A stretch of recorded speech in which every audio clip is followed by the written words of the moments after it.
स्वागत। आज हम जिनकी चर्चा करने जा रहे हैं वे शायद भारतीय संस्कृति के सबसे प्रिय और सर्वव्यापी देवताओं में से एक हैं, भगवान गणेश। बिल्कुल, हर शुभ काम की शुरुआत उन्हीं से होती है। हाँ, विघ्नहर्ता, बुद्धि और मंगल के दाता। जी।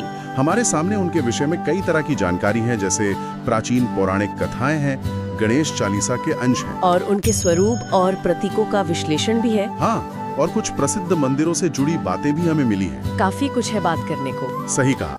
तो हमारा इरादा है कि इन सभी स्रोतों को मिलाकर भगवान गणेश के व्यक्तित्व को, उनकी कहानियों को और उनके प्रतीकों के पीछे छिपे अर्थ को समझें। बिल्कुल, और संस्कृति में उनका क्या महत्व है इस पर भी बात करेंगे। तो चलिए इस ज्ञान यात्रा में आगे बढ़ते हैं।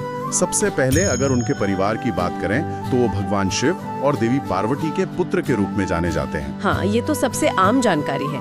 उनके बड़े भाई कार्तिकेय का जिक्र भी आता है। जी, और कुछ पौराणिक संदर्भों में अन्य भाई बहनों जैसे अयप्पा, सुकेश, जलंधर, भूमा, अशोक सुंदरी, ज्योति और मनसा देवी के नाम भी मिलते हैं। हाँ, मिलते हैं। हालांकि ये कथाएं अलग अलग परंपराओं में थोड़ी भिन्न हो सकती हैं।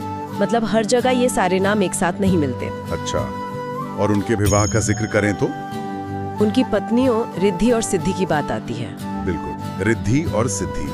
कहीं उन्हें ब्रह्मा जी की मानस पुत्रियां कहा गया है तो कहीं प्रजापति विश्वकर्मा की। अच्छा, दो अलग संदर्भ है। हाँ, ऐसा पुराणों में मिलता है। रिद्धि का अर्थ है समृद्धि, मतलब भौतिक कल्याण, और सिद्धि का मतलब है बौद्धिक और आध्यात्मिक सफलता। और इनसे शुभ और लाभ नाम के दो पुत्र हुए, जो इन्हीं आशीषों के प्रतीक माने जाते हैं ना। बिल्कुल, और कुछ लोक परंपराओं में संतोषी माता को भी गणेश जी की पुत्री बताया गया है। हाँ, ये मैंने सुना है।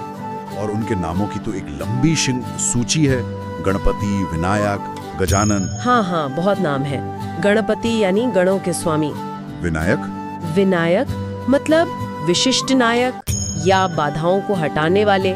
गजानन तो खैर हाथी के मुख वाले, लंबोदर बड़े पेट वाले, एक दांत वाले। और भी हैं जैसे सुमुख, कपिल, गजकर्णक, विकट, विघ्ननाशक, धूम्रकेतु, गणाध्यक्ष, भालचंद्र, बहुत सारे हैं। और जैसा आपने कहा, ये सिर्फ नाम नहीं है। हाँ, ये उनके चरित्र, उनकी कथाओं और गुणों का सार है। सही कहा। हर नाम के पीछे एक कहानी, एक मतलब छिपा है। अब आते हैं उनके जन्म की कहानियों पर। यहाँ चीजें और भी दिलचस्प हो जाती हैं, क्योंकि अलग अलग पुराणों और स्रोतों में हमें कई तरह की कथाएं मिलती हैं। हाँ, ये विविधता बहुत रोचक है। सबसे ज्यादा सुनी जाने वाली कहानी शायद शिव पुराण से जुड़ी है। जी, कि कैसे देवी पार्वती ने अपने शरीर के उपटन से एक बालक की मूर्ति बनाई और उसमें प्राण डाल दिए। हाँ, और फिर उसे द्वारपाल बना दिया कि किसी को अंदर ना आने दे। और जब शिवजी आए तो उस बालक ने उन्हें भी रोक दिया, जिस पर शिवजी क्रोधित हो गए और उन्होंने बालक का सिर काट दिया। जी, और जब पार्वती जी ने ये देखा तो वे अत्यंत दुखी और क्रोधित हुई। उनके विलाप को शांत करने के लिए शिवजी ने फिर गणों को भेजा कि उत्तर दिशा में जो भी पहला प्राणी मिले उसका सिर ले आओ। बिल्कुल, और उन्हें मिला एक हाथी।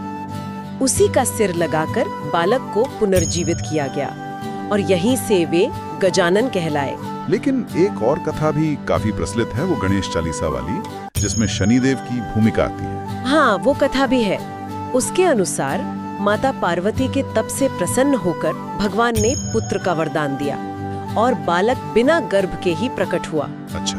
और जब सब देवता आशीर्वाद देने आए तो शनिदेव भी आए, पर उनकी दृष्टि पड़ते ही बालक का सिर भस्म होकर आकाश में उड़ गया।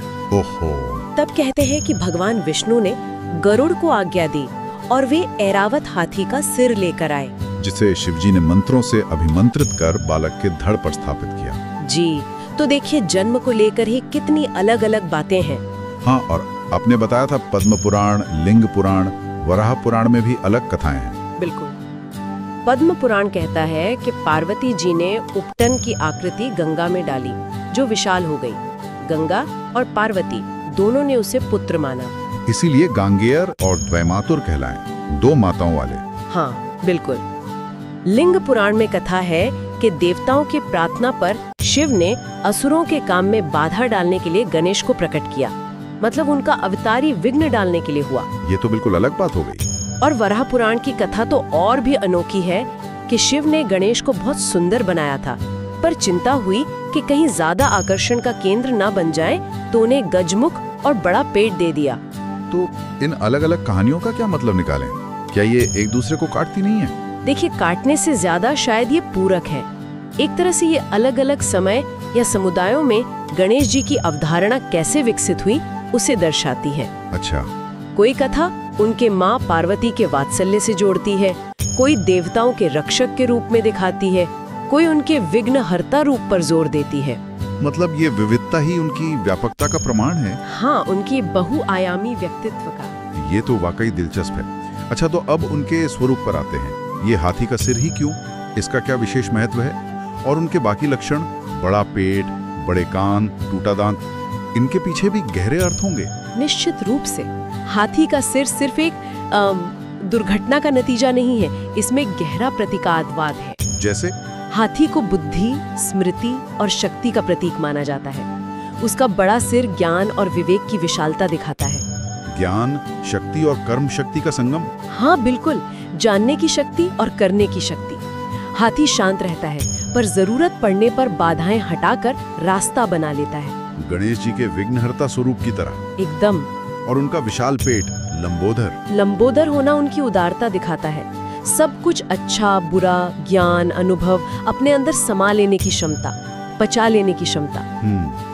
ये संतोष और स्थिरता का भी प्रतीक है। बिल्कुल। और उनके बड़े कान, शूर्पकर्ण यानी सूप जैसे कान, हाँ, वो दर्शाते हैं कि वे सबकी सुनते हैं, हर प्रार्थना, हर ज्ञान की बात ध्यान से ग्रहण करते हैं। और जैसे सूप सार को रखकर भूसी उड़ा देता है, वैसे ही वे भी जरूरी बात रख लेते हैं। अच्छा, और छोटी आंखें? छोटी तीक्ष्ण आंखें सूक्ष्म दृष्टि और दूरदर्शिता का प्रतीक है। अंदर तक देखने की क्षमता, सही गलत परखने की। और उनकी सूंड, हाँ, सूंड, वो बहुत लचीले और शक्तिशाली होती है। ये विवेक और कुशलता से हर काम करने की क्षमता, महाबुद्धित्व का प्रतीक है। कमाल है, हर अंग का एक गहरा अर्थ। जी हाँ। और उनका एक ही दांत होना, एक दंत। इसके पीछे क्या कहानियां प्रतीक है? एक दंत होने के भी कई अर्थ हैं। एक तो ये कि द्वंद्वों से परे होना, एकाग्रता, एक निष्ठता, लक्ष्य के लिए फोकस, त्याग का भी प्रतीक। हाँ, अच्छे के लिए बुरे या कम जरूरी का त्याग। कथाओं की बात करें तो एक कहानी महाभारत से जुड़ी है। हाँ, वेद व्यास जी वाली।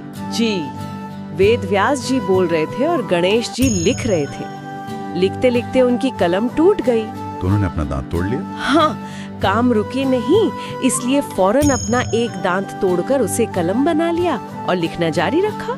वाह, क्या समर्पण है ज्ञान के प्रति, है ना? एक और कथा परशुराम जी से युद्ध में या गजमुखासुर से युद्ध में दांत टूटने की भी है। अच्छा।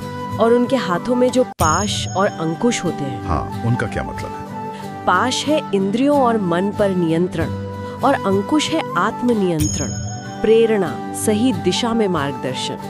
तो ये सारे प्रतीक मिलकर उनके स्वरूप को एक गहरा दार्शनिक अर्थ देते हैं। बिल्कुल। अब एक और महत्वपूर्ण पहलू, गणेश जी को प्रथम पूज्य क्यों माना जाता है? हर पूजा या शुभ काम से पहले उनकी वंदना क्यों? इसके पीछे भी एक बहुत प्रसिद्ध और रोचक कहानी है, उनकी बुद्धिमत्ता की कहानी। हाँ, मैंने भी सुनी है।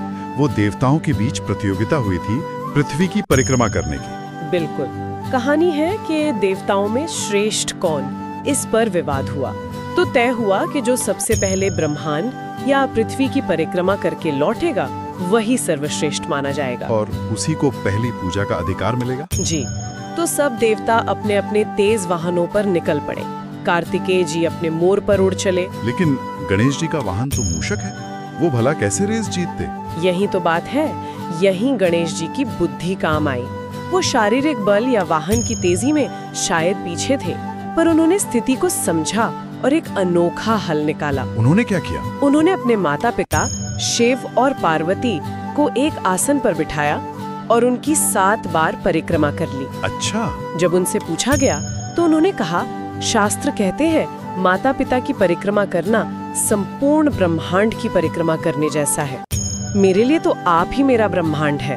क्या बात है, कितनी सरलता और कितनी गहराई है इस जवाब, है ना? उनके इस बुद्धिमत्ता पूर्ण, शास्त्र सम्मत और विनम्र जवाब से सब देवता बहुत प्रभावित हुए। शिव पार्वती तो गदगद हो गए। और तब ब्रह्मा जी की सहमति से उन्हें प्रथम पूज्य माना गया। जी हाँ, सभी देवताओं ने एक मत होकर उन्हें अग्रपूज्य घोषित किया। ये कहानी साफ दिखाती है कि बुद्धि, विवेक और ज्ञान शारीरिक शक्ति या साधनों से बढ़कर है। वो नारद मुनि वाली ज्ञान फल की कहानी भी कुछ ऐसी ही है ना? हाँ, उसमें भी उन्होंने अपनी बुद्धि से ही कार्तिकेय जी को पीछे छोड़ा था। ये सचमुच प्रेरणादायक है। चलिए अब उनके वाहन पर आते हैं। मूषक यानी चूहा। ये जोड़ा हमेशा थोड़ा हैरान करता है। इतने विशाल देवता और इतना छोटा सा वाहन। हाँ, करता तो है, पर इसका भी गहरा प्रतीकात्मक अर्थ है। क्या अर्थ है? देखिए, मूषक या चूहे को अक्सर हमारी चंचल इंद्रियों, हमारी अनियंत्रित इच्छाओं, तर्क कुतर्क और यहाँ तक के अहंकार का प्रतीक माना जाता है। अच्छा, जैसे चूहा चुपके से आकर चीजें कुतर देता है, हाँ, वैसे ही ये इच्छाएं और अहंकार हमारे विवेक और शांति को कुतर सकते हैं। तो फिर गणेश जी का उस पर सवार होना क्या दिखाता है? गणेश जी बुद्धि और विवेक के प्रतीक हैं। उनका मूषक यानी अहंकार और चंचल इच्छाओं पर सवार होना ये दिखाता है कि बुद्धि को इन चीजों को नियंत्रण में रखना चाहिए, उन पर अंकुश लगाना चाहिए। बिल्कुल, उन्हें नष्ट नहीं करना बल्कि वश में करके सही दिशा देनी है। उस ऊर्जा को अच्छे काम में लगाना है। इसके पीछे भी कोई कथा है, जैसे क्रौंच गंधर्व वाली? हाँ, एक कथा है कि क्रौंच नाम का गंधर्व ऋषि के श्राप से चूहा बन गया और उत्पात मचाने लगा। गणेश जी ने उसे अपने पाश से पकड़ा और फिर क्षमा करके अपना वाहन बना लिया। और एक गजमुखासुर वाली कथा भी है? जी, वो असुर जिसे कोई अस्त्र शस्त्र मार नहीं सकता था। गणेश जी ने उसे अपने टूटे दांत से हराया। हारने पर जब वो चूहा बनकर भागा तो गणेश जी ने उसे अपना वाहन बना लिया। तो दोनों कथाएं अहंकार पर विजय और उसे वश में करने का संदेश देती हैं। सही।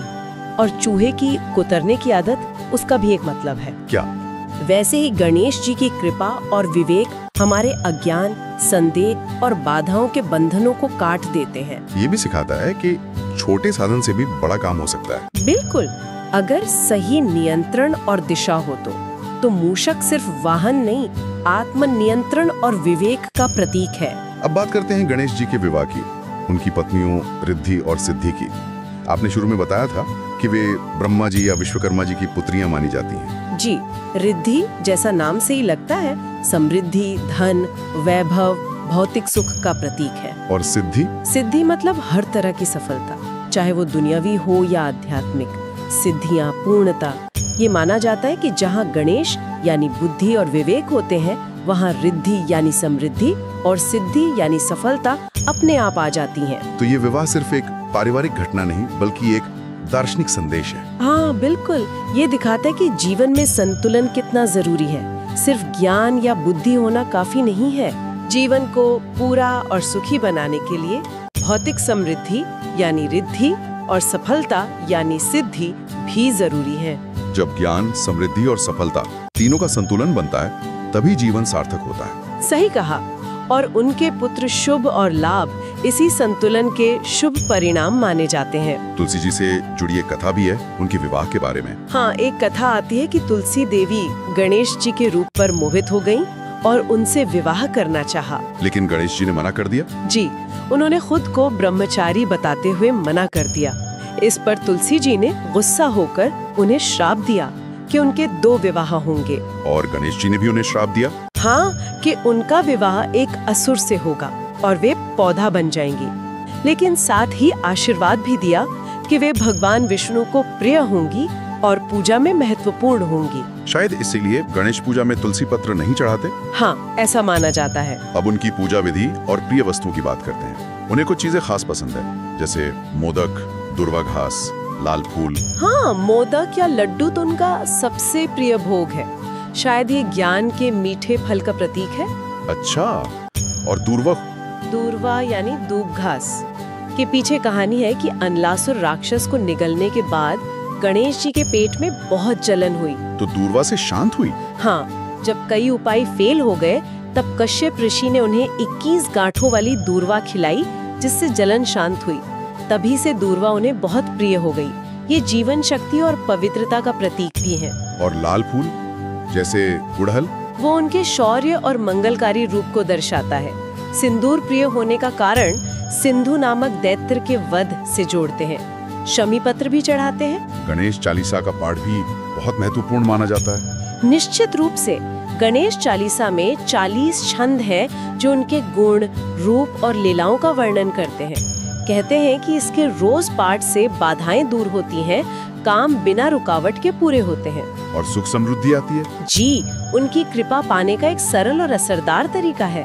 और उनका सुख समृद्ध त्योहार है गणेश चतुर्थी, भाद्रपद महीने की शुक्ल चतुर्थी। इस साल जैसा स्रोत में है 27 अगस्त 2025 को। इस दिन तो पूरे भारत में, खासकर महाराष्ट्र में बहुत धूम होती है। हाँ, बहुत। कई प्रसिद्ध गणेश मंदिर हैं जहाँ लाखों भक्त आते हैं। जैसे मुंबई का सिद्धिविनायक मंदिर। हाँ, जहाँ गणेश जी की सूंड दाईं और मुड़ी है, जिसे ज्यादा सिद्धिदायक मानते हैं। पुणे का दगडूशेठ हलवाई गणपति मंदिर भी अपनी भव्यता के लिए मशहूर है। राजस्थान के रणथंभौर किले वाला त्रिनेत्री गणेश मंदिर भी बहुत अनोखा है। सुना है वहाँ लोग डाक से चिट्ठी भेजकर निमंत्रण देते हैं। बिल्कुल सही। रणथंभौर का त्रिनेत्री गणेश मंदिर शायद अकेला ऐसा मंदिर है जहाँ गणेश जी की 3 आंखों वाली मूर्ति है। और मान्यता है कि घर में कोई भी शुभ काम हो, खासकर शादी, तो पहला न्योता डाक से गणेश जी को भेजा जाता है ताकि वे खुद आकर कार्य सफल कराएं। हाँ, तमिलनाडु में तिरुचिरापल्ली में चट्टान पर बना उच्ची पिल्लैयर कोयल मंदिर भी खास है। उसकी कहानी विभीषण से जुड़ी है। अच्छा। कैसे गणेश जी ने बालक बनकर विभीषण से रंगनाथ स्वामी की मूर्ति ले ली और वहीं स्थापित कर दी। आंध्र प्रदेश का कणिपक्कम विनायक मंदिर भी है। कहते हैं वहाँ मूर्ति का आकार बढ़ रहा है। वाह। और स्रोतों में गणेश जी के 32 अलग अलग रूपों का भी जिक्र है। हाँ, ये भी बहुत रोचक है। गणेश जी के 32 ध्यान रूप बताए गए हैं, जैसे बाल गणपति, तरुण गणपति, वीर गणपति, शक्ति गणपति, योग गणपति, संकट हरण गणपति। हाँ, कई रूप है। हर रूप उनकी एक खास शक्ति, गुण या काम का प्रतीक है और भक्तों को अलग अलग प्रेरणा देता है। इतना ही नहीं, ये भी कहा जाता है कि अलग अलग युगों में उनके वाहन और भुजाएं भी बदलती रहीं। जी हाँ, सतयुग में सिंह वाहन और 10 भुजाएं, त्रेता में मोर और 6 भुजाएं, द्वापर में मूषक और 4 भुजाएं और कलयुग में घोड़ा और 2 भुजाएं। ये उनकी शाश्वत प्रासंगिकता दिखाता है। बिल्कुल, समय के साथ अनुकूलन। इस पूरी चर्चा से ये साफ है कि भगवान गणेश सिर्फ एक पौराणिक चरित्र या मूर्ति नहीं है। वे ज्ञान, विवेक, शुभता, मंगल और हर तरह की बाधाओं पर जीत पाने की मानवीय इच्छा और शक्ति के प्रतीक हैं। एकदम सही। उनकी हर कहानी, हर प्रतीक, हर रूप हमें जीवन जीने के गहरे सबक सिखाता है। उनका पूरा अस्तित्व ही एक शिक्षा है। बिल्कुल, चाहे वो प्रथम पूज्य की कथा से बुद्धि का महत्व सीखना हो, या मूषक वाहन से अपनी इंद्रियों और अहंकार पर काबू पाना सीखना हो, या रिद्धि सिद्धि के साथ ज्ञान, समृद्धि और सफलता में संतुलन साधना हो। हाँ, उनका हर पहलू हमें बेहतर इंसान बनने और जीवन की चुनौतियों का सामना करने की प्रेरणा देता है। तो आज की इस गहरी चर्चा के बाद श्रोताओं के लिए एक विचार छोड़ जाते हैं। जी। गणेश जी बुद्धि के प्रतीक हैं और मूषक चंचल इच्छाओं और अहंकार का। गणेश मूषक पर नियंत्रण रखते हैं, उसे दिशा देते हैं। आज की इस तेज रफ्तार, अंतहीन इच्छाओं और भटकाव वाली दुनिया में हम अपनी बुद्धि यानी गणेश का इस्तेमाल अपनी अनियंत्रित इच्छाओं यानी मूषक को साधने, उन्हें काबू करने और सही दिशा देने के लिए कैसे कर सकते हैं? बहुत अच्छा सवाल है सोचने के लिए। कैसे हम अपनी ऊर्जा को बेकार की चीजों से हटाकर सही और रचनात्मक कामों में लगा सकते हैं? इस पर सोचिएगा जरूर। बिल्कुल। अगली बार फिर मिलेंगे एक और विषय पर ऐसी ही गहरी चर्चा के साथ।